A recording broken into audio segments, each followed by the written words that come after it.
What's up, everybody? It is your boy Baddog back with another New York Giants video. You know, there was a part of me today that said I'm going to take the afternoon off from work and I come home. I'm going to hang out, do a little live stream during the free agency thing. But man, I don't have that in me, man. Unless I'm sick or on vacation, like I just can't take time off work. I have a hard time doing that, man. So unfortunately, I didn't do it. Maybe I'll be live tonight. I'm not really sure. We can go over all the free agency stuff and everything else. And I would like to do a hangout with you guys and girls. And obviously, I don't get the opportunity to do it during the day when all this is happening. But maybe tonight we'll go live a little later, usually about 10 o'clock. So keep that in mind if I don't feel like getting any sleep. I probably will go live. Why the hell not, right? Anyway, I want to talk about a couple of things in this video. I want to talk about the Kenny Golladay watch. And I want to talk about Leonard Floyd and obviously some things that came out today about this. First and foremost with Kenny Golladay. Now, I'm just kind of throwing darts here when I say this. And I kind of mentioned this on Twitter. Well, I did mention it on Twitter. Perhaps the fact that Kenny Golladay hasn't signed with anybody bodes well for the New York Giants. I kind of looked at it this way with Kenny Golladay. Kenny Golladay is at his absolute lowest value, right? Think about all this stuff. He's coming off a major injury, right?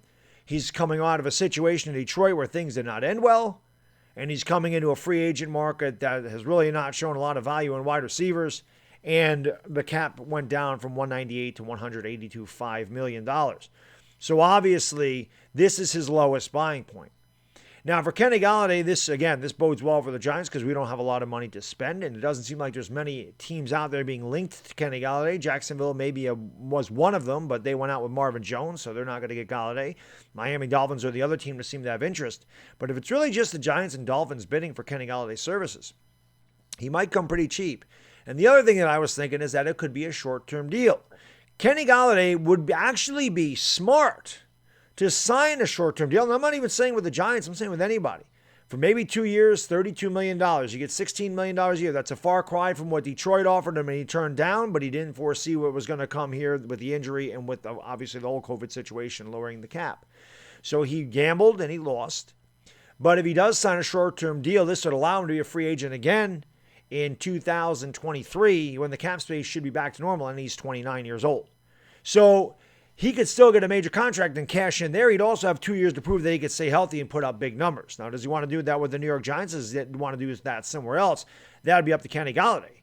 And I'm not saying that anybody's going to do 2 years. I'm not going to say Kenny Golladay would agree to 2 years.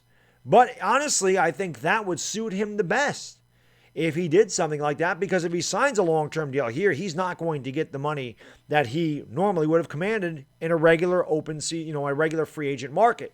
So something to keep an eye on there. Again, I'm just throwing arrows in the dark or throwing whatever you want to say. I don't really know the term I'm looking for there. But, I mean, that is definitely a possibility that the Giants could get him on a short-term deal like that where prove it, and in 2 years, you're a free agent again. So, obviously, we'll keep an eye on Kenny Golladay the whole time. I know a lot of Giants fans want Kenny Golladay. I know a lot of Giants fans don't want Kenny Golladay. But, again, even if we don't land Kenny Golladay, that does not mean that we didn't try to land Kenny Golladay. And there's no doubt the Giants have met with his agent already, as far as I know, and that the Giants have been in talks with Kenny Golladay. And there's also talk about him going back to the Lions now. We'll see what happens there. I'm not really sure he would want to go back with a new quarterback, but he'd be with a new quarterback anyway, and who knows? That doesn't seem likely. But again, we'll go to Leonard Floyd. Now, one of my good subscribers, Mark Edelman, has said a bunch of times, Baddog, they should have went after Leonard Floyd a couple years ago. They should have went after Leonard Floyd a couple years ago. And they should have drafted Leonard Floyd first and foremost. I wanted Leonard Floyd. That's why I got so mad about them drafting Eli Apple, because I watched the Bears jump up ahead of the Giants to get Leonard Floyd, and I wanted Leonard Floyd in this team really bad, and I still do. It ain't going to happen. He just re-signed with the Rams. But it came out today that the Giants whiffed on him. The Giants pursued Leonard Floyd hard. They did. They went after him. They went after him with everything they had. They definitely made a serious effort to get Leonard Floyd in here. And Leonard Floyd turned him down. And I could be wrong about this guy, so don't kill me if I'm wrong, but if I'm not mistaken, Littleton did the same thing last year. He chose to go elsewhere as opposed to going to the Giants. So Leonard Floyd decided to stay with the Rams instead of going to the Giants. That was his decision. It wasn't for lack of Dave Gettleman trying to grab him and bring him in here as a free agent, as an impact defense or, a 3-4 linebacker. It wasn't trying not to get Leonard Floyd in here as an edge rusher. It's Leonard Floyd didn't want to come here. So we've talked about this on Talking Giants, Chris and I have, that just because players don't come here does not mean that Dave Gettleman and the New York Giants are not trying to get him here. They decide where they want to go. If there's an offer that's better, or there's an offer that's similar, or maybe even a little less, and they decide we're going to go into a winning situation, they could easily turn the Giants down. Maybe Kenny Golladay don't want to play with Daniel Jones. Maybe Kenny Golladay doesn't want to play for Dave Gettleman. Maybe Leonard Floyd didn't want to play for Dave Gettleman. Maybe Leonard Floyd didn't want to play for the New York Giants. Maybe Leonard Floyd felt like the Rams were closer than the Giants. And if we're being completely honest with ourselves, they are. So maybe Leonard Floyd said, nope, I appreciate the offer, but I want to go where I feel I have a better chance to win. And right now the Rams are set up with a better chance to win. That could definitely happen with Kenny Golladay. Kenny Golladay could say, hey, I appreciate the offer, but you know what? I like the situation in Miami better. They got a young quarterback there. They just missed the playoffs last year. They got a lot of draft capital. They got the 3rd overall pick in the draft. And they got a really good coach. Miami's on the uptick. I think the Giants are on the uptick too. I actually think the Giants are kind of doing what Miami did, but the Giants are about a step or two behind Miami.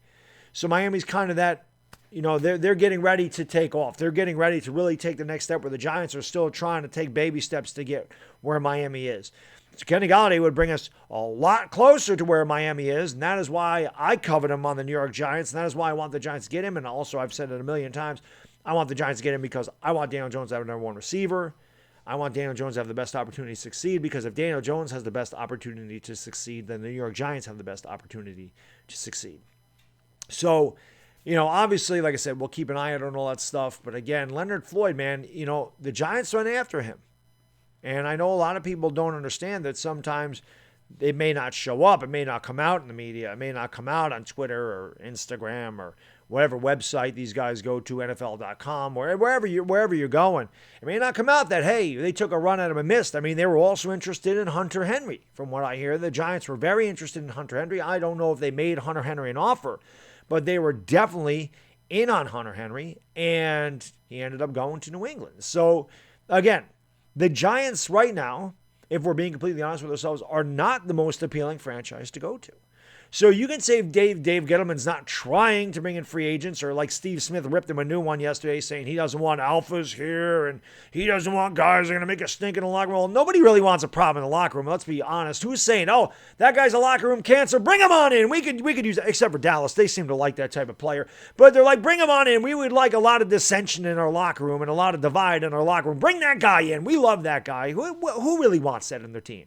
And we all know Steve Smith had a pretty bad exit from Carolina, and he didn't like Dave Gettleman for letting him walk, and Dave Gettleman and the Panthers went to a Super Bowl without him and whatever. To me, it seemed like a lot of sour grapes from Steve Smith. It is what it is. I don't really care what Steve Smith says. It doesn't matter. But regardless, I'm not saying that maybe part of that's not true, but what I'm saying is Dave Gettleman, the Giants don't get the best free agents, not so much for lack of trying all the time. It's because maybe it's not the most enviable situation, the most enviable team to come to. And right now, we've had 4 straight losing seasons. We have a rookie quarterback that regressed. We have a very young offensive line. We got an incredibly talented running back that can't stay on the field. And, we got a second-year head coach. So, I mean, if Golladay wants to go somewhere else, you can't blame him. But, again, it's not for a lack of trying. And I still think the Giants are going to make a run at Golladay. And we'll see what he does. I don't think there's any doubt the Giants will make a run at Kenny Golladay. If he decides to come here, that's really up to him. And if he gets a better offer somewhere or a similar offer and decides to go somewhere else, what can you do? So that's all I got in this video. I thought it was interesting, as always. If you guys would like to leave a comment, I would appreciate it. Let me know what you think in the comments section. Please like, please subscribe, and I'll probably be live later tonight. What the hell? I'll see you later tonight. Bad Diggity Dizzle, I'm out. Peace!